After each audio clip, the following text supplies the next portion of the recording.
안녕하세요. 오늘은 5월 9일자 미국 재무부와 연준 인사들 발언 이걸 좀 자세히 보려고 합니다. 네, 안녕하세요. 최근 미국 경제 정책이나 전망 이런 핵심 내용들을 좀 파헤쳐 볼 텐데요. 이 자료들 보시면서 지금 미국 경제가 이렇구나. 앞으로 정책 방향은 저렇겠구나.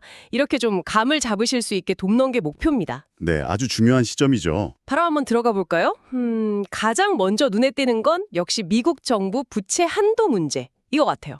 네, 그렇죠. 스콧 베슨트 재무부 장관이 상당히 강한 메시지를 던졌다고요? 네, 그렇습니다. 베슨트 장관이 그 정부가 쓸 수 있는 임시 자금 조달 방법들 있잖아요. 특별 회계 조치. 네네. 이게 8월이면 바닥날 수 있다. 이렇게 경고했어요.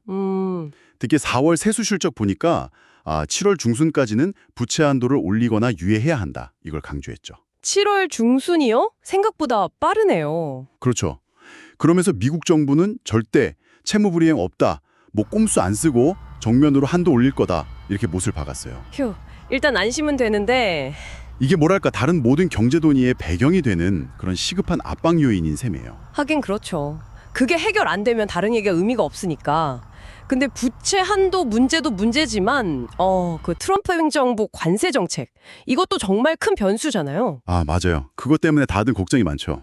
연준 인사들도 이거에 대해서 우려를 많이 표했죠. 네, 베스에모 클리블랜드 연은 총재는 관세 영향이 실제로 어떻게 나타날지 보려면 시간이 좀 더 필요하다 이렇게 봤어요. 판단하기엔 이르다. 네, 6월까지는 명확한 판단 근거가 부족할 거다 이런 식이죠.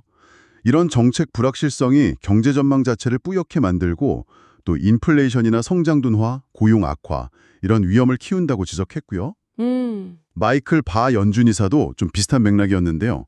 관세 때문에 올해 하반기에 물가 오르고 성장률 떨어지고 실업률 올라갈 가능성 크다. 이렇게 경고했어요. 하반기요? 특히 이번 관세는 규모나 범위가 전례가 없잖아요. 네, 그렇죠. 그리고 최종 형태도 아직 모르니까 예측이 진짜 어렵다. 이걸 강조하더라고요. 그런데 이게 단순히 인플레 오르고 성장 둔화되고 이런 위험만 있는 건 아닌 것 같아요. 어떤 면에서요? 토마스 바킨 리치먼드 연은 총재는 좀 더 복잡한 측면을 지적하지 않았나요? 특히 기업이나 소비자에게 미치는 영향 같은 거요? 네네. 핵심을 보셨네요. 박켄 총재는 모든 기업이 그 관세 비용을 소비자 가격에 다 넘기기는 어려울 거다 이렇게 봤어요. 그렇죠. 다 올리긴 힘들겠죠. 특히 소상공인들. 생각보다 더 힘든 상황이다. 그리고 소비자들도 이제 한계에 다다른 것 같다. 이런 얘기를 했죠. 소비자들이 지갑을 닫는다? 그렇죠. 이런 상황에서 알베르트 무살렘 세인트루이스 연은 총재는 관세가 그냥 일시적인 가격 상승일지 아니면 계속 인플레이션 압력으로 갈지 이게 불확실하니까 네. 섣불리 금리나 생각하면 안 된다. 이렇게 또 경고를 했어요. 관세의 물가 상승 효과를 너무 가볍게 볼 위험이 있다는 거죠. 그러니까 바 이사가 말한 거시적인 위험이랑 박힌 총재가 지적한 어떤 미시적인 어려움 이게 막 섞여 있는 거군요. 네, 맞아요. 아주 복합적인 상황인 거죠. 이렇게 관세 때문에 불확실성이 크니까 연준도 참 통화정책 방향 정하기가 까다롭겠어요. 그렇죠. 다들 일단 좀 지켜보자 이런 신중론이 우세한 분위기인가요? 네, 대체로 그렇습니다. 그 해목 총재는 지금처럼 약간 긴축적인 기조 유지하는 게 좋겠다 이렇게 봤고요. 현상 유지. 라파엘 보스틱 애틀랜타 연은 총재도 불확실성이 거칠 때까지는 섣부른 정책 조정은 현명하지 않다 이렇게 말했고요. 무살렘 총재 역시 정책 전환 시점 잘못 판단하면 치러야 할 대가가 클 수 있다 이렇게 경고했죠. 다들 몸을 사리는군요. 네. 다만 아드리아나 쿠글러 연준 이사는 좀 다른 얘기도 했어요. 4.2% 실업률 이런 걸 보면 노동시장은 여전히 괜찮다. 긍정적인 면도 있다. 네. 연준의 최대 고용 목표에 거의 다가섰을 수 있다.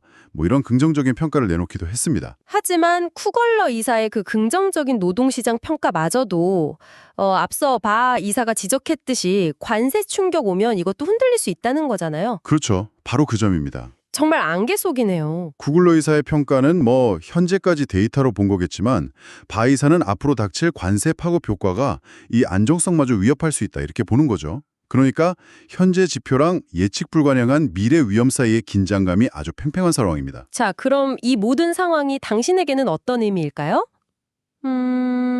한번 정리를 해보면 당장 해결해야 할 부채 한도 상향 문제가 있고요. 네, 시급하죠. 또 전례 없는 관세 정책 때문에 물가랑 고용, 양쪽 다 예측 불가능한 큰 위험에 노출되어 있다 이거고요. 맞습니다. 불확실성이 크죠. 네, 그래서 연준은 이런 불확실성 때문에 섣불리 움직이지 못하고 아주 신중하게 상황을 지켜보고 있다? 네, 관망세죠. 겉으로 보이는 경제 지표는 아직 뭐 괜찮아 보일 수도 있지만 아까 박긴 총재가 지적했듯이 소상공인이나 소비자들이 느끼는 어려움, 또 보스틱 총재가 언급한 부정적인 심리 같은 거, 이런 내부적인 균열 조짐도 나타나고 있다는 거죠. 네, 핵심은 현재 나타나는 지표와 예측 불가능한 정책 변수가 가져올 그 미래의 위험, 이 사이의 줄다리기라고 할 수 있습니다. 줄다리기. 보스틱 총재가 말한 것처럼 사람들의 그 불안한 심리하고 아직까지는 크게 위축되지 않은 실제 경제 활동, 이 사이의 간극이 앞으로 어떻게 될지 이걸 주시해야 합니다. 그 간극이 중요하군요. 네, 좀 더 크게 보면 정책 결정 하나하나가 경제 전체 그리고 뭐랄까 각 경제 주체들에게 얼마나 복잡하고 예측하기 어려운 영향을 미치는가 이걸 여실히 보여주는 상황이라고 할 수 있겠습니다. 마지막으로 이런 질문 한번 던져보고 싶네요. 네, 바 이사의 말처럼 이번 관세 조치가 규모나 범위 면에서 정말 전례가 없고 그 파급 효과 예측도 어렵다면 혹시 지금 우리나 전문가들이 전혀 예상하지 못하는 완전히 새로운 종류의 결과? 뭐랄까 블랙스완 같은 거요. 그런 게 나타날 가능성은 없을까요? 아하, 그럴 가능성도 배제할 순 없겠죠. 정말 예상 밖의 변수가 될 수도. 한 번쯤 깊이 생각해 볼 문제인 것 같습니다. 오늘은 여기까지 하겠습니다. 감사합니다. 네, 감사합니다.